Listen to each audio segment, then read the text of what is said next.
सलबारि खलबारि दैमालु गेजेर बर' फरायसालिया सरकारनि नोजोराव दासिमबो गोग्लैजायाखै। बर' बिजों फरायसालिनि इयुना बबे लामाजों? बर' बिजोंनि फरायसालिफोरा मोनफानि उनाव मोनफा थैलांजोबसिगोन नामा?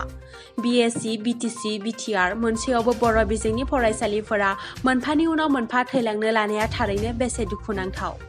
सरकारानो बर' बिजोंनि फरायसालिफोरखौ फोथैनो थांखि लायोना जों रायजो राजाया बेखौ समाजो फोरमायसिगोन। बेबादिनो चिरां जिल्लानि सिङाव थानाय सलबारि खलबारि दैमालु गेजेर फरायसालिया 1986 मायथाइयाव गायसनजादोंमोनब्लाबो दासिम आसाम सरकार आरो BTC सरकारनि नोजोराव गोग्लैजायाखै, जायनि थाखाय फोरोंगिरि आंखाल आरो फरायसालि न'नि थिं आरो इन्जुरफोरा गिजि गब्लं अखा बांखा सिजानानै फरायसाफोरा खस्थ'यै थाखो खालामनांगासिनो दङ।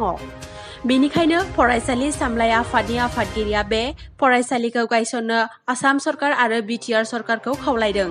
दिनै बे फरायसालिखौ फोथांना लाखिनांगौनि थाखाय फरायसालि सामलाय आफादा मोनसे सांग्रांथियारि मेल लानाय जायो। बे मेलावनो बाहागो लायो सिडली खोन्दोनि BEEO पवित्र हाज'वारि, सिडली जौसिन फरायसालिनि गोरायुं पानिराम दैमारि आरो रायजो राजाफोरा।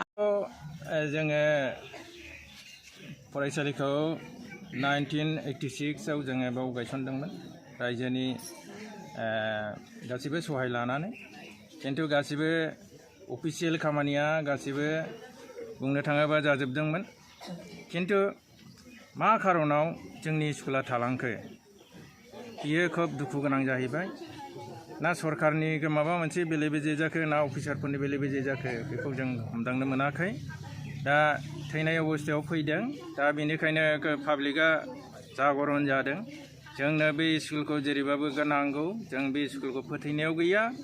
आरो बेनिखायनो जोङो जोंनि सिडली ब्लकनि सार BO सारखौ जों लेंबोदों आरो जोङो बेवहाय एवारनेस प्रग्राम खुंदों आरो बेवहाय गासिबो जोंनि 10टा गामिनि रायजोफ्रा बाव नुजानानै जोंखौ माने उत्साह होदों। जोङो माने स्कुलखौ जेरैबाबो लाखिनांगौ आरो सरकारा जोंखौ नायनांगौ। आरो बेजों लोगोसे जोंनि स्कुल बिल्डिंआ बायराब जिराब जालांबाय। बेवहाय मानाव गेदेर जोंनि BTRनि चिफ प्रमद बर' सारनिसिम जों खावलायदों बिथाङा जेन' जोंनि स्कुलखौ नाहरो, जोंनि बे स्कुल बिल्डिं रिपेयारनि थाखाय जोंनो बेबस्था खालामनानै होयो। नङाब्ला जोङो फैगौ जिनाखि दैज्लां सफैगासिनो दङ बेवहाय जोङो खोब माने खस्थ' भुगिनांगोन।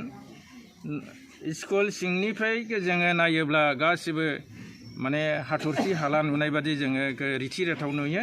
बेफोरनि फोसाबनायनि बेबस्थाखौ चिफ सारा आरो जोंनि जेनाखि इडुकेसननि EM बिथांनिसिम जोङो जोंनि स्कुलखौ नाहरनो थाखाय खावलायनाय जाबाय, गुरैयै खावलायनाय जाबाय।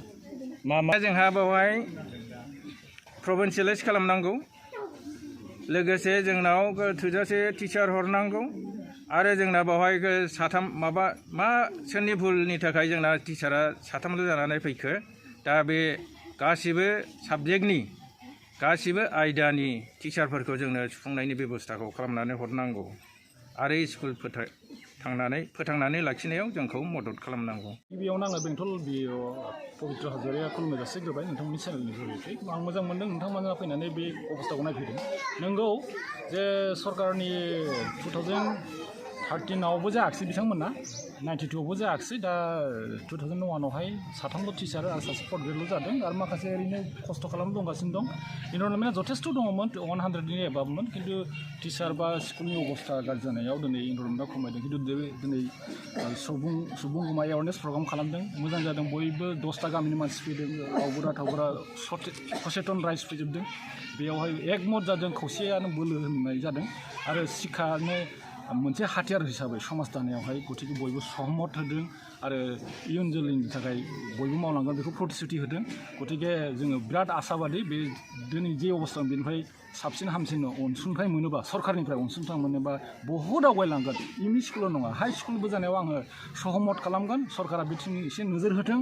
SK दैमालु बिथांमोना दानिल' नङा, 32 इयार्स बिसोर सेक्रिफाइस खालामबाय। गतिके सरकारनिफ्राय एसे अनहरोबा आं खुब गोजोननाय मोनगोन आरो आंनि फेसबुक ब्लगावबो बेबायदि स्कुल दं होननानै आंहा गौरब सानो सरकारा मोनथिगौ गोसो जायोबा मावनो हायो खिन्थु बिसोरनावबो दान्थि बिदान्थि थायो सोरबा डेभेलपमेन्टखौ लुबैयो सोरबा डेभेलपमेन्टखौ लुबैया सोरबा बबेबा जाथिखौ उन्नति जाजानो लुबैयो बबेखौ लुबैया दाथ' बर' मिडियाम जाहैबाय नालाय जोङो बर' मिडियामाव सब समय संग्रामि जेरैबो संग्रामि दा जाय जिखि पार्टियानो सरकारानो दाया मानो बर' रावखौ फोथैनो हाया बर' जाथिखौ फोथैनो हाया बर' राव गेवलांथों बर' हारि जै जाथों आं बेखौ बुंगोन आरो सरकारा एसे नायोब्ला गावसोर जेरै मोजां मावो जोंबो मावगोन आरो जोंखौ बिटिआर सरकारा नाजादों दिल्लीयावबो लांदों बेंगालराव लांदों आरो जों गेलेफुआवबो थांदों आरो दिनै बेयावबो जोंना मानगोनां आलासिया एसे नुजानानै थांदों जै हक गुरैयै खावलायनाय थाबाय जोंनि प्रमद बर' सारनिसिम जाहाथे बे स्कुलखौ एसे अनसुंथाइ हरो नायफैयो